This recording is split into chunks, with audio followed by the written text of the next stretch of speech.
Chers élèves, soyez les bienvenus dans votre chaîne Apprendre facilement les mathématiques.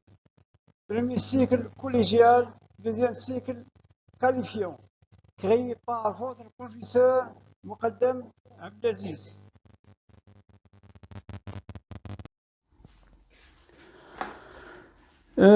Bonjour, chers élèves, soyez les bienvenus dans votre chaîne Apprendre facilement les mathématiques.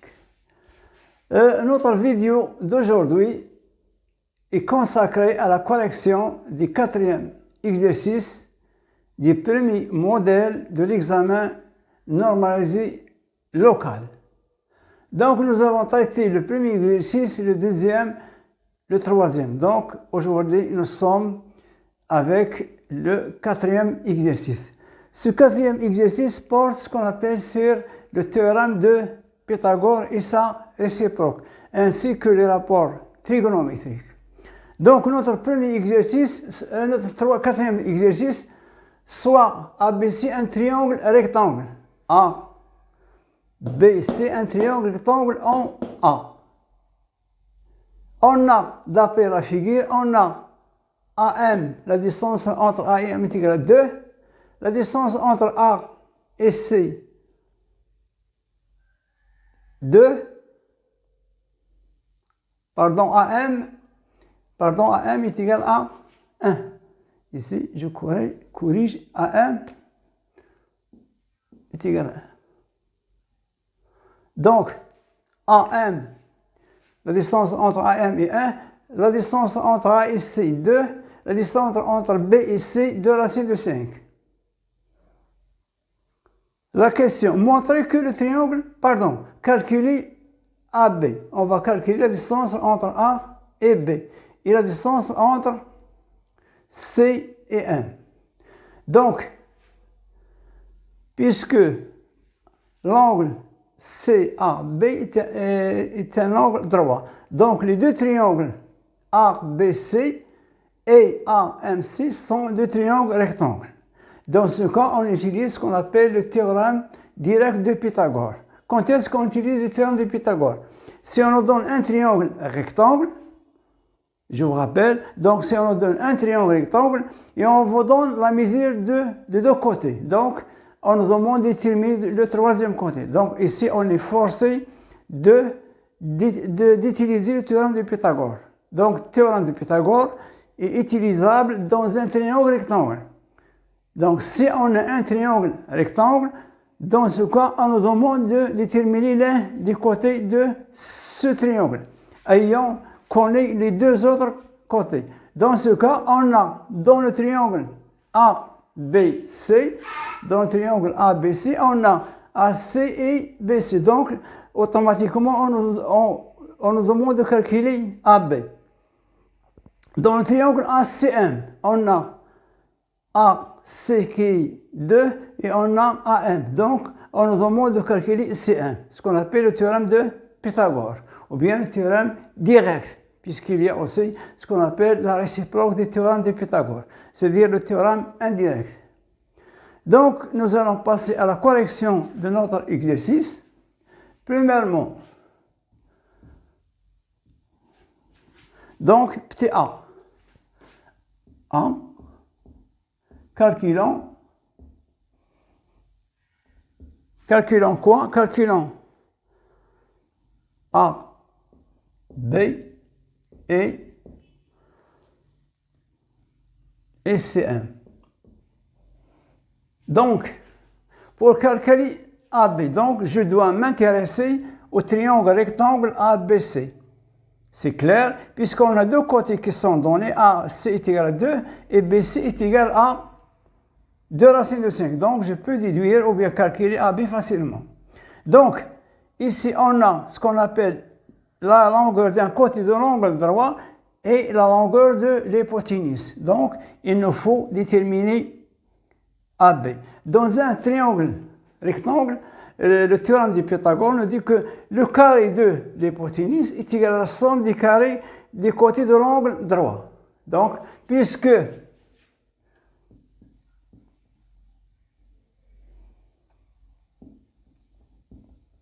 puisque ABC est rectangle en A, alors, donc le carré de l'hypoténuse, alors BC au carré est égal à la somme des carrés du côté de l'angle droit, est égal à AB au carré plus AC au carré.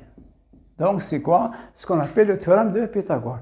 Donc le carré de la longueur de l'hypoténuse est égal à la somme des carrés de l'angle du côté de l'angle droit. Donc BC au carré est égal à AB au carré plus AC au carré. Dans cette formule, on nous demande de calculer AB. Donc je veux calculer AB. Donc on a BC qui est donné et AC qui est donné. Donc BC c'est 2 racine de 2 et AC c'est donné. D'où, donc nous voulons AB. Donc d'où AB au carré est égal à BC au carré moins AC au carré. C'est clair? Puisque BC au carré c'est la somme des deux. Donc AB au carré est égal à BC au carré moins. Donc si je veux AC au carré, donc je dois écrire BC au carré moins. Donc si on nous donne les côtés de l'angle droit, donc je calcule directement l'hypoténuse. Ici, il faut maintenant transformer. Donc l'essentiel, je veux AB. Donc AB au carré est égal à BC au carré moins. Donc AB et au carré est égal. Donc je vais remplacer BC, c'est dans le BC, c'est quoi? C'est 2 racine de 5 au carré moins AC. AC c'est 2. Moins 2 au carré. Donc AB au carré, je calcule. Donc ici, 2 fois 2, 4. Donc c'est 20. 20 moins 4. Je recommence ici. 2 fois 2, 4. 4 fois 5, 20. Racine carrée de 5 au carré. Le carré de racine carrée de 5, c'est 5. Donc ici, 4 est égal à quoi? Est égal à 16. Donc ici, AB au carré est égal à 16. Donc AB est égal à la racine de 16 est égal à 4. Donc AB au carré est égal à 16. Donc, le nombre dans le carré est égal à 16. Il y a 4 et moins 4. Puisque les distances sont positives, donc je prends la distance, le nombre positif. Ici, d'où, c'est la même chose. Donc ici, AB est égal à 4. AB est égal à la racine de 16 est égal à 4. Passons maintenant à CM. Donc ici, on va procéder le triangle ACM. Ici, puisque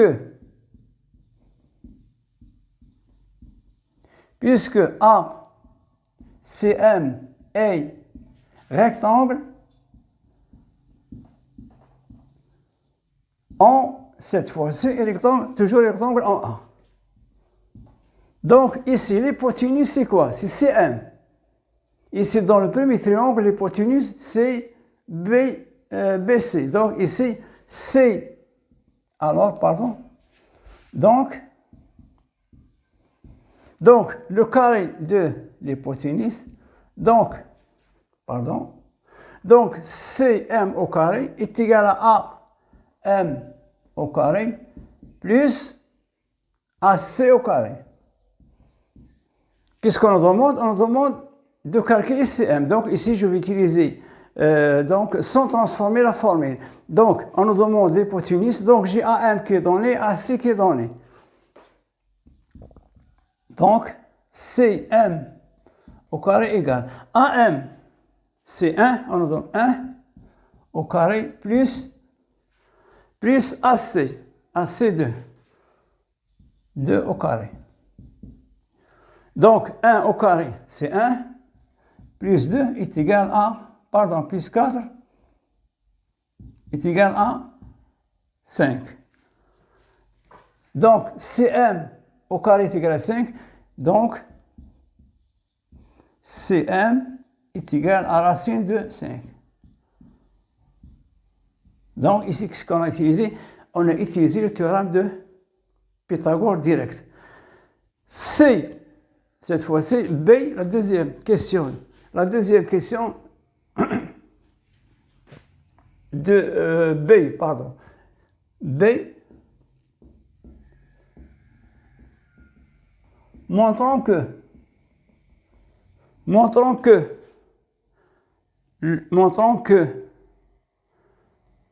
CBM est rectangle. Donc ici, un rectangle. Le triangle CBM. Donc il faut montrer que le triangle est rectangle. Ici, on a affaire à utiliser ce qu'on appelle la réciproque du théorème de Pythagore. La réciproque, donc je vais expliquer la réciproque. Dans la réciproque, on nous donne les côtés, ou bien les mesures de côté d'un triangle.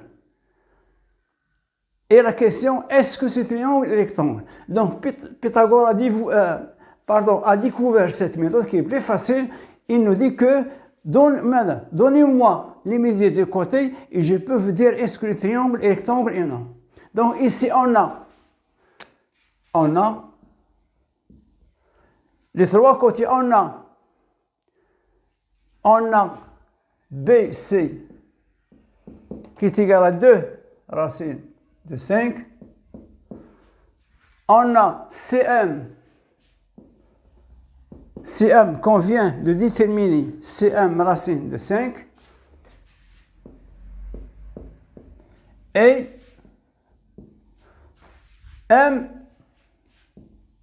MB. À quoi est égal MB? Donc ici, MB c'est quoi? C'est la somme de AM et AB. AB c'est quoi? AB c'est 2. Pardon. AB, nous l'avons calculé. AB c'est 4. Ici. 4 plus 1. Donc AB. Donc MB, pour calculer MB, il faut ajouter 1 à 4. Donc AB 4 et 1. Donc MB est égal à 5. Il faut faire attention. Je recommence. Donc CM, les côtés triangle BCM. Donc on a CM qui est égal à la racine de 5. On vient de la trouver. Ensuite on a CB qui est 2 racines de 5 qui est donné au départ. Et on a BM. BM est égal à MA plus AB. Ici, MA est égal à 1 plus 4, ça donne 5.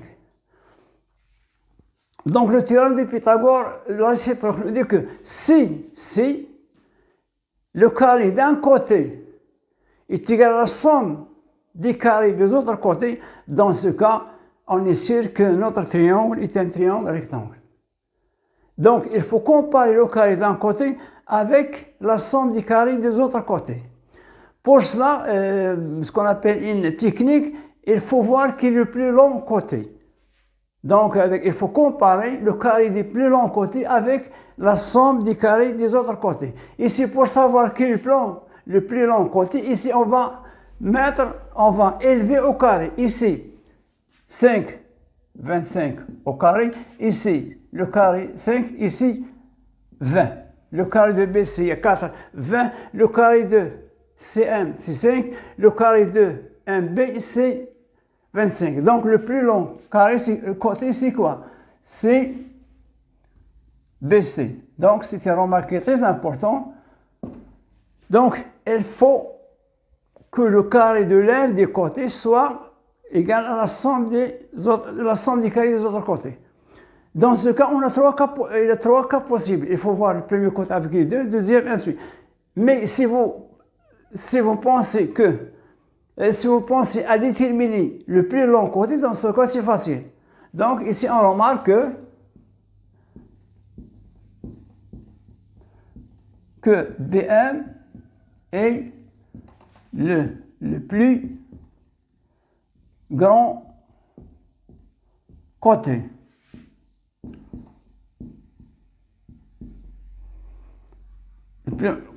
Donc, qu'est-ce qu'on fait? Donc, comparons, qu'est-ce qu'on va comparer? Comparons quoi? MB au carré et la somme des autres. Et BC au carré plus Cm au carré. Si on trouve que les deux expressions sont égales, dans ce cas, je peux affirmer que mon triangle est rectangle. MB au carré. Donc, je vais remplacer MB, donc 5 au carré est égal à 25. Je vais calculer BC au carré plus CM au carré. BC, c'est quoi? C'est 2, donc 2 racine de 5 au carré plus CM. CM qui est racine de 5 au carré. Égal, donc ici 2 fois 2, 4, ça sera 20 plus le carré de racine carrée de 5 plus 5 est égal à 25. Donc ici, par conséquent, c'est-à-dire, je conclue quoi? Que, par conséquent, qu'est-ce que je conclue? Donc, que MB au carré est égal à vraiment à quoi? À BC au carré plus CM au carré. Donc, notre triangle est un triangle rectangle. D'où de quoi CBM est rectangle. Rectangle et, pardon, et rectangle en quoi? Donc ici, vous voyez que C, ici C, c'est un point commun, donc rectangle en C, parce que MB est considéré comme le plus long côté, l'hypoténuse. Donc, dans la première partie, ou bien dans petit a, on a utilisé le théorème de Pythagore 2 fois. Dans petit b, on a utilisé ce qu'on appelle la réciproque du théorème de Pythagore. Donc, c'est facile, mais il faut essayer d'apprendre ces théorèmes. Le théorème de Pythagore, ce qu'on appelle la propriété directe, et la réciproque du théorème de Pythagore, ce qu'on appelle la propriété réciproque. Donc, je vais effacer pour continuer la correction.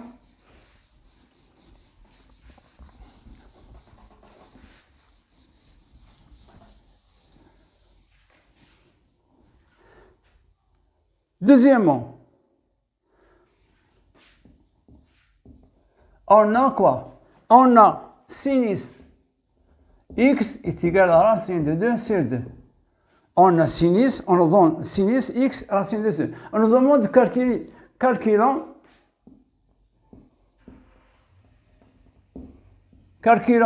cosinus x et tangente x. Dans ce cas, pour calculer cosinus x, on va utiliser ce qu'on appelle la formule fameuse en trigonométrie, c'est sinus x au carré plus cosinus x au carré est égal à 1. Donc c'est une formule qui est très importante, c'est une formule qui est fondamentale dans la trigonométrie. Donc on sait quoi? On sait que cosinus x au carré plus sinus x au carré est égal à 1. Donc qu'est-ce qu'on en donne? Ici on connaît cosinus. Donc je veux déterminer en sinus, donc je vais déterminer cosinus. Alors, à quoi est égal cosinus? Cosinus au carré, donc je dois exprimer cosinus carré x en fonction de sinus carré, donc est égal à 1. Donc je vais transposer le sinus carré x dans le deuxième membre, donc ça devient moins sinus x au carré. C'est facile, donc 1 moins, je vais remplacer sinus x au carré par sa valeur. Donc racine de 2 sur 2, le tout au carré est égal à 1 moins 2 sur 4. C'est clair? Donc j'ai remplacé sinus x par racine de 2 sur 2, toujours cosinus carré de x, cosinus carré de x. Donc ici 1 moins racine de 2 au carré, c'est 2 au 4. Donc je vais réduire au même dénominateur. Donc ici 4 moins 2 sur 4 est égal à 2. Pardon? 2 sur 4. Donc, ici, 4 moins 2, sont de 2 sur 4.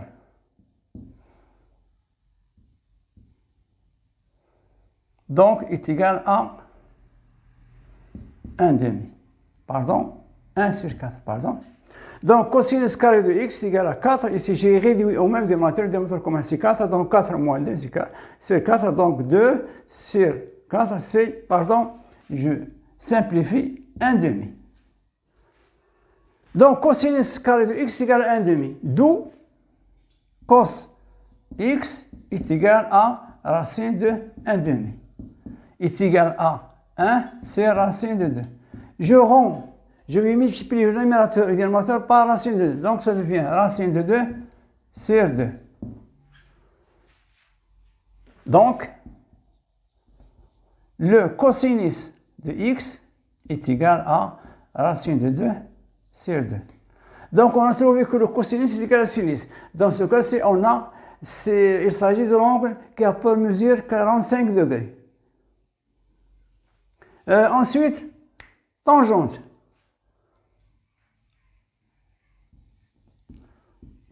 On sait que tangente x à quoi est égal? Tangente x est égal à sinus x sur cosinus x. Ici, je vais remplacer. Ici, racine de 2 sur 2 divisé par racine de 2 sur 2. Donc, est égal à 1. Donc, tangente x est égal à 1. Donc, on a déterminé tangente. Donc, qu'est-ce qu'on a utilisé? Ici, on a utilisé la fameuse propriété ou bien formule qui est cosinus carré de x puis sinus est égal à 1. Donc, ici, la somme des carrés des sinus et cosinus d'un même angle. Il faut qu'on ait le même angle. Sinon, je ne peux pas appliquer cette formule. Dernièrement, la troisième question.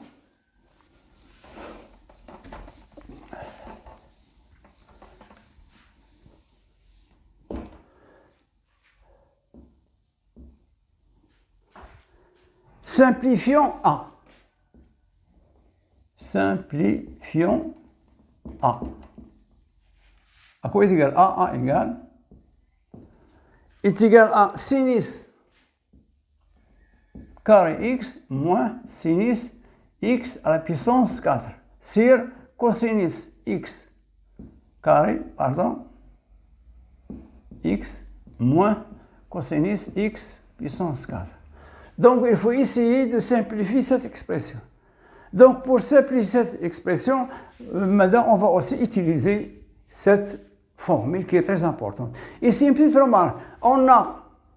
Il faut utiliser la propriété cosinus x au carré plus sinus x est égal à 1.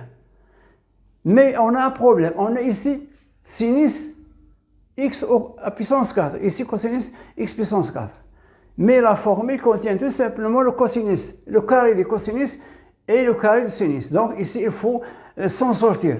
Donc, l'astuce pour s'en sortir, c'est qu'on doit factoriser sinus x au carré. Donc, A égale, donc trait, sinus x au carré, ici, ça reste 1, moins sinus x au carré. Pardon. Qu'est-ce que j'ai fait? J'ai simplifié, j'ai factorisé. Au-dessous, je vais faire la même chose, cosinus x au carré est facteur de 1 moins cosinus x au carré. C'est clair, là, c'est simple. Donc, je reviens à ma fameuse formule. Cette formule nous dit que cosinus carré x plus sinus carré x est égal à 1. Donc, ici, cosinus carré x à quoi est égal? Est égal à 1 moins sinus carré x. Donc, ici, 1 moins sinus carré x, je peux la remplacer par cosinus carré x. Vous voyez ici, cosinus carré x est égal à 1 moins sinus. Ou bien, je vais l'écrire, on sait que cosinus au carré est égal à 1 moins sinus x au carré. De même, on sait que sinus x au carré est égal à 1 moins cosinus carré x. Comment on a obtenu ça? Simplement à partir de cette formule. Donc, je peux exprimer cosinus carré x en fonction de sinus carré x, ou bien je peux exprimer sinus carré x en fonction de cosinus. Ça dépend de la situation qu'on a. C'est-à-dire, ça dépend de l'exercice. Donc, ici, qu'est-ce qu'on aura? A égale. Ici, sinus x au carré. À la place de 1 moins cosinus, donc moins sinus carré. Donc, je vais écrire fois cosinus carré au carré. Ici, on a cosinus x au carré fois, à la place de 1 moins cosinus carré x, je vais remplacer sinus carré x. Donc j'aurai ici la même expression, sinus carré fois cosinus carré, donc le produit est commutatif, ça nous donne enfin est égal à 1. Donc c'est ainsi, mais là, pour enfin notre vidéo, donc c'est simple, mais il faut maîtriser ces formules de trigonométrie, ce qu'on appelle les rapports trigonométriques. Donc, merci de nous avoir suivis. À la prochaine vidéo, nous allons continuer à corriger l'exercice des modèles, premiers modèles de l'examen normalisé local.